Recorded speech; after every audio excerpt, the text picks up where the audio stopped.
కృపలో క్షేమము నీచితివి, కృపకు పాత్రులుగా చేసితివి.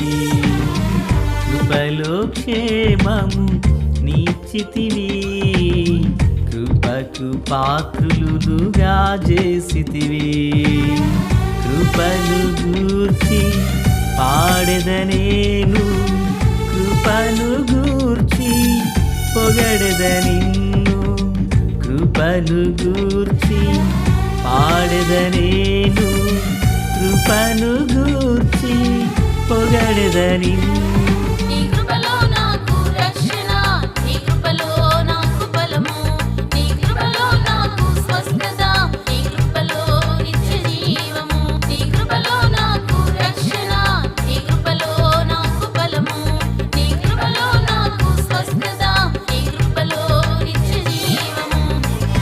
కృపలో క్షేమము నీచితివి, కృపకు పాత్రులుగా చేసితివి.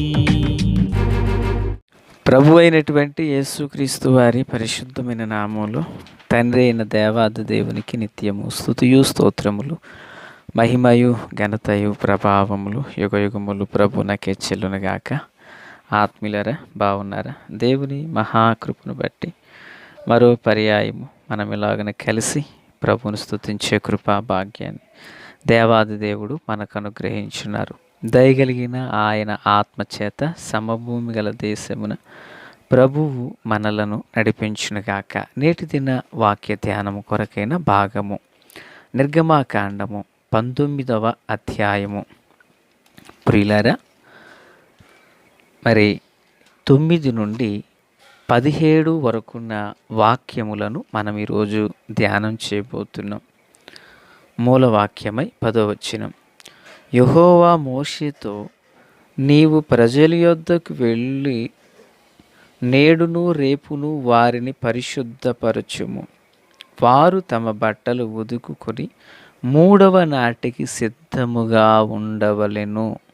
3వ నాడు యెహోవా ప్రజలందరి కన్నుల ఎదుట సీనాయి పర్వతం మీదికి దిగివచ్చును. దేవునికి స్తోత్రం. ఈ వాక్యం చేత దేవుడు మనతో మాట్లాడలాగును ప్రార్థన చేసుకుందాం. మహాపరిశుద్ధుడా, ప్రేమగల తండ్రి, కృపగల దేవ, వందనాలు. మీ దీవెన ఆశీర్వాదం దయచేయండి. మీ హస్తాలకు మమ్మను మేము అప్పగించుకొనిచున్నాం. కృపతో నింపి బలపరచండి. దీవెన చేత కప్పండి. ఈ పునరుత్థాన ఆరాధన అంతటిలో వెలలేని మీ ఘనమైన నామమును, ఘనత కలిగిన మీ నామమును మేము ఆరాధించి దైవ కృపను పొందు భాగ్యమియండి. ప్రభువా, దీవించండి. యేసునామంలో ఆమేన్. ప్రియులారా, ఈరోజు ఆదివారం కదా, అందరం వేగిరపడి దేవుని సన్నిధానాన్ని కృతజ్ఞత హృదయంతో ఆయన సన్నిధిని వేచియుండుటకు సిద్ధపడి త్వరగా రావాలని ప్రభు పేరట మనం చేస్తున్నాం. అంత మాత్రమే కాదు, చదవలసిన వాక్య పట్టణాలు, వినబోచున్న వర్తమానం, మరి ముఖ్యంగా రేపు అనగా గురువారం, ఈ వారంలో గురువారం నుండి మనకు ఉపవాస ప్రార్థనలు ఉన్నాయి కదా. తప్పక వాటి విషయమై మనల్ని మనం సిద్ధపరచుకుందాం. ఈ చదవబడినటువంటి వాక్య భాగంలో మహాదేవుడు ఇజ్రాయేలు ప్రజలతో మాట్లాడుచున్నటువంటి విషయం ఏంటంటే, నేను యెహోవాను, నేను మీ యొద్దకు నేను రానై ఉన్నాను, మీ మధ్యలోకి రానై ఉన్నాను, కనుక మిమ్మును మీరు పరిశుద్ధపరచుకోండి. అంటే మీ బట్టలను ఉదుకుకొని 3వ నాటికి సిద్ధము కండి అంటూ ప్రభువారు మాట్లాడుతున్నారు. దేవునికి మహిమ కలుగునుగాక. ప్రియులరా, ఎందుకు వారిని శుభ్రపరచబడమంటున్నారు ప్రభు అంటే, ఒక మాట ఎప్పటికీ మన హృదయాలలో చిరస్థాయిగా నిలిచిపోవలసిన మాట ఏంటంటే, మనం ఆరాధిస్తున్న ప్రభువు పరిశుద్ధుడు. ఆమేన్. ఆయన పరిశుద్ధుడు గనుక మనము కూడా పరిశుద్ధులమునై ఉండాలనేదే ఆయన యొక్క కోరిక. మనము పరిశుద్ధులమై ఆయనతో ఉండాలని. పరిశుద్ధులై ఉంటే సరిపోలేదు, పరిశుద్ధులమై ఆయనతో ఉండాలని ప్రభు ఇష్టపడుతున్నారు. అంత మాత్రమే కాదు, పరిశుద్ధపరచబడిన వారి మధ్యలోకి ఆయన ఉండాలని ఇష్టపడుతున్నారు. దేవునికి స్తోత్రాలు. ప్రియులారా, క్రీస్తునందు నాకు అత్యంత సన్నిహితులారా, ఇజ్రాయేలీలు 430 సంవత్సరాలు పాపభూయిష్టమైన ఐగుప్తు దేశములో వారు రాజు అధికారం క్రింద ఉన్నారు. నిజానికి దేవుడే మనకు రాజు. ఆ అధికారం క్రింద వీళ్ళు నలిగిపోయారు. గోషేనులో దేవుని కృపను బట్టి వీళ్ళు క్షేమాన్ని కలిగి ఉన్న వారు చేస్తూ ఉండిన పనిలో కానీ, ఇటుకల పనిలో కానీ వారు ఎంతగానో నలిగిపోయి ఆరాధన లేనివారిగాను, బలిపీఠపు సంబంధం లేనివారిగాను, ప్రియులారా, మరియు బలి అర్పణలు చెల్లించని వారిగా ప్రభువుకు దూరస్తులునై వారు ఉన్నారు. అయితే ఇప్పుడు ప్రభువారు ఏమంటారంటే, నేను పరిశుద్ధుడను, మీ మధ్యలోకి నేను వస్తున్నాను గనుక మీరు విగ్రహ సంబంధమైనటువంటి కాడి నుండి విడిపించబడుటకు గాను విడిపించబడ్డారు కనుక నేను మీ మధ్యలో ఉంటా, మీరు పరిశుద్ధ జనముగా మలచబడండి అన్నారు. కనుక తమ్మును తాము శుద్ధిపరచుకోమని ప్రభు చెప్పారు. దేవునికి స్తోత్రం. అంటే దేవుడు ప్రజల మధ్యలోకి రావాలంటే, ప్రజల మధ్యలోకి ప్రభు రావాలంటే, ప్రియులారా, క్రీస్తునందు నాకు అత్యంత సన్నిహితులారా,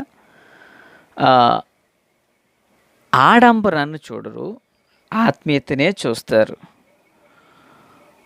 ప్రియులారా, ఆర్భాటాన్ని చూడరు, ఆత్మ సంబంధమైన వాతావరణాన్ని చూస్తారు. ఇప్పుడు ప్రజలు శాపగ్రస్తమైన విధానంలో ఉన్నారు కదా అక్కడ. అంటే శాపగ్రస్తమైన విధానం అంటే ఐగుప్తు అధికారం నుండి బయటకు వచ్చారు కదా. దేవుడు వారితో వారి మధ్యలో ఉండాలి అనుకుంటున్నారు. దేవుడు వారితో వారి మధ్యలో ఉండాలి అనుకుంటున్నారు కనుక వీరు పరిశుద్ధపరచబడాలి.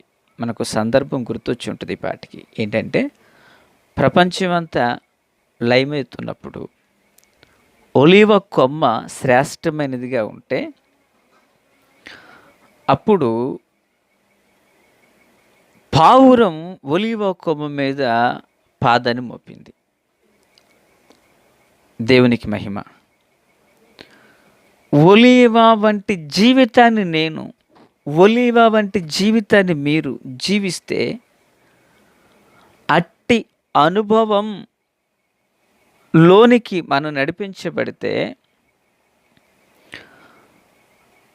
ప్రియులారా, నిశ్చయంగా ఆయన మన ఎడల కృప చూపి మనతో ఉండడానికి ఆయన ఇష్టపడుతున్నారు. దేవునికి స్తోత్రం. ఆనాడు ఇజ్రాయేలీలు యోర్దాను దాటబోచున్నప్పుడు కానీ, ఎరుకో కానీ, హాయి కానీ, ఈ విషయాల్లో వారు తమను తాము పరిశుద్ధపరచుకుని వెళ్ళేవారు. అప్పుడే జయం వారికి వచ్చేది. ఇజ్రాయేలీలు శూరకార్యాలు జరిగించిపోతున్నారు, అద్భుతాలు చూడబోతున్నారు. కనుక ఈ అద్భుతాలు చూస్తూ శూరకార్యాలు జరిగించాలి, రాజులను జయించాలి, దేశాలను దాటుకుంటూ వాగ్దాన దేశాన్ని స్వతంత్రించుకున్నటకు 7 జాతుల ప్రజలను తాము జయించి వెళ్ళాలంటే నిశ్చయంగా వారితో దేవుడు ఉండాలి. వారితో దేవుడు ఉండాలి అంటే వారు తమను తాము పరిశుద్ధపరచుకుని వారుగాను, పవిత్రమైనటువంటి జీవితమును జీవించువారుగాను వారు ఉండాలి. దేవునికి స్తోత్రం. ఎప్పుడైతే పరిశుద్ధత అనేది ఉంటుందో దేవుడు అక్కడ ఏలుబడి చేస్తాడు. మనకు తెలుసు కదా, హృదయ శుద్ధి గలవారు ధన్యులు, వారు దేవుని చూస్తారు. యెహోవా ఎన్నటెన్నటికీ నీకు పరిశుద్ధతయే అనుకూలం. యెహోవా ప్రభావమును ఆయన వస్త్రమునుగా ధరించి ఉన్నాడు. ఇలాగున తమను తాము పరిశుద్ధపరచుకోమంటున్నాడు దేవుడు. పిల్లలు ఎప్పుడైతే పరిశుద్ధపరచుకుని వారు ప్రభు కొరకు ఎదురు చూస్తారో ప్రభు వారి మధ్యలోకి వస్తాడు. ప్రభు వారి మధ్యలోకి వస్తే ఇక అద్భుతాలు, సూచక క్రియలు చెప్పగలమా, వివరించగలమా ప్రియులరా? కనుక ఆనాడు కాలం ముందు ఇశ్రాయేలీలను ఎలాగున ప్రభు పరిశుద్ధపరచుకోమన్నాడు, ఈనాడు కూడా సంఘం అనేది పరిశుద్ధపరచబడాలనేది ప్రభు చూస్తున్నాడు. దేవునికి స్తోత్రం. అంటే సంఘం అంటే ఎవరు? నీవు, నేను, మనము. దేవునికి స్తోత్రం. హల్లెలూయా. మనము ఎలా పరిశుద్ధపరచబడేది అంటే, పరిశుద్ధత యొక్క నిర్వచనాన్ని బైబిల్లో 2 సందర్భాల్లో మనం చూస్తాం. పరిశుద్ధతను గురించి ఏంటి అదంటే, నిష్కలంకమైన భక్తి ఏదనగా దిక్కులేని పిల్లలను, విధవరాండ్రను, తమను పరామర్శించుట, ఇహలోక మాలిన్యం వారికి అంటకుండా జీవించినట్టు. భయభక్తుల యొక్క సారాంశాన్ని పరిశుద్ధతకు ముడిపెట్టాడు అక్కడ. దేవునికి స్తోత్రం. నిష్కలంకమైన భక్తి ఏదనగా ఇహలోక మాలిన్యం అంటకుండా పవిత్రంగా జీవించడం అన్నారు. ప్రియులారు, ఇంకా కీర్తన గ్రంథంలో మనం చూసినప్పుడు యెహోవా యందైన భయము పవిత్రమైనది అంటారు. అంటే భయము, భక్తిలో పవిత్రత ఉంది. పవిత్రత కొనుక్కునేది కాదు. పవిత్రత అనేది కొనుక్కునేది కాదు ప్రియులారా, దొరికేది కాదు. అది భక్తిలో మనకు వస్త్రం వలె కప్పబడుతుంది. ఆ వస్త్రాలు ఉన్నప్పుడే కదండి మన ఆది పితరులు దేవునితో సావాసం చేశారు. ఆ వస్త్రాలు కోల్పోయిన తర్వాతే కదా బయటకు వచ్చేసారు. కనుక పరిశుద్ధత అనేది నాలాంటి వ్యక్తులు ఎవరు ఇస్తున్నారంటే అది నమ్మకండి, అది వాస్తవం కాదు. అది పరిశుద్ధత అనేది మనం చేసే భక్తిలో అది ఇమిడి ఉంది. దేవునికి స్తోత్రం. కనుక దేవుడు పరిశుద్ధుడు, ఆయన పవిత్రుడు. పవిత్రమైన కృపను మనం ఆస్వాదించాలి. దేవునికి స్తోత్రం. ప్రియులారా, మరి దేవుని పిల్లలుగా మన జీవితంలో కూడా అట్టి దైవ భయము భక్తి కలిగి పవిత్రులమై ప్రభువును మన మధ్యలోకి ఆహ్వానించుదుము గాక. ఆమె తండ్రి దేవ స్తోత్రం. దీవించి మేలు చేత నింపండి. వాక్యం చేత మా అందరితో మాట్లాడినందుకు వందనాలు. పరిశుద్ధత ఎన్నటన్నిటికీ నీకు అనుకూలములగునట్లుగా మేము పరిశుద్ధమైన ప్రవర్తన జీవితాన్ని కలిగి మిమ్మల్ని సేవించే భాగ్యం ఇవ్వండి. ఆమేన్. Praise the lord.